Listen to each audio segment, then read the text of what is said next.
Welcome to video 28 of the John Su and Michael Rosmer video battlethon. Today's topic is why playing the victim is actually good for you. So a lot of the times you hear people say, "Oh yeah, they think being the victim is bad, or being emotional is weak, and being, passive is bad." And just playing off on the last couple of videos, if you see something only as bad, you actually don't fully see it for what it is. So you're probably wondering, John, what the hell are you talking about playing the victim is good? It's never good to be the victim, right? So then I would ask you the same question is, so if being the victim is bad, is not good, then would being the victimizer be better? Because, most of us know that it's not good to be the bad guy, but I disagree. I think sometimes it feels really good to be the bad guy. And sometimes you're misperceived as the bad guy, but you're actually not. Right? Like, a lot of people are always harping about Donald Trump and how he does business and he could screw people over, and look at his business record, how many failures he's got. And you know what? You're totally correct. He has had a lot of failures. He has screwed people over from their perspective. But anyone who's done enough business in their life or enough life experience, and has just done things, realizes there's always going to be somebody who's not going to be happy. There's always going to be somebody who's going to complain about your work. There's always going to be somebody who said you screwed them over. Like, for example, have you ever felt, so has somebody ever accused you of screwing them over, but in your mind you're like, no, I was doing what was right for me. You know what? You guys screwed up, so I did what was right for me. I got mine. But he's a sheer piece of garbage, right? So I kind of want to look at Donald Trump. He just does so much business and everything else. There's bound for someone to complain about him. And the people who are really complaining about him the most and feel like, oh my God, Donald Trump's going to screw us over, are probably the people whose lives are kind of spinning out of control in a chaotic down spiral. Because, if you kind of got control of your life, you realize there's nobody out there that has more influence on your life than you do.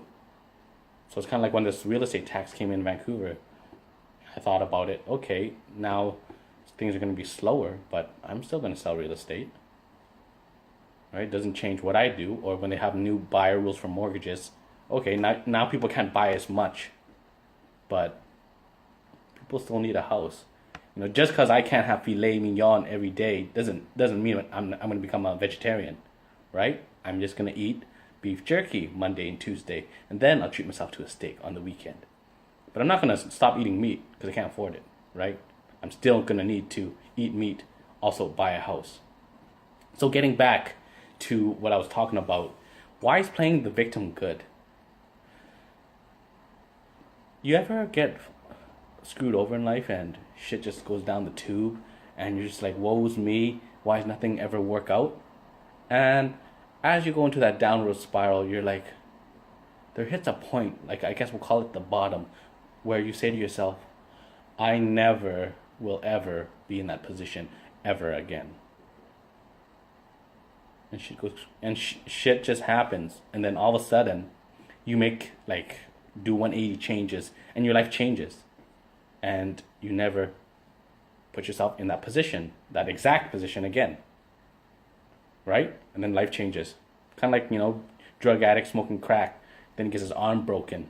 Right? And then he's like, fuck, I was so high and all of a sudden got my arm broken. And that just made smoking crack really bad and made me think about my life. Like, I never want to be in that position again. So then I stopped smoking crack.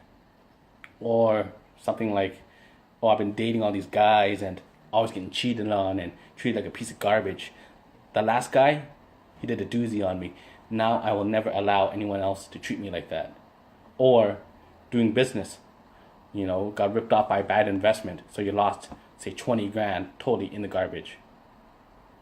But then the next time some guy tried to do an investment with you for like 200,000 and you had the money, but he was trying to pull the same shady stuff that the $20,000 scam artist did. You're like, nice try, I'm not going to fall for it again. And it saved you from doing a $200,000 investment. Right? There's a situation, and everyone can say, well, John, there's the other situation of where nothing good happens, and you get fucked over and you keep happening. And what I'm trying to get at is, it's not when things happen. All I'm saying is, there's a benefit to playing the victim.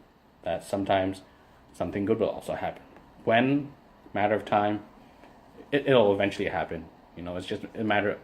It's up to you when it happens. The more you press something, the quicker it's gonna happen.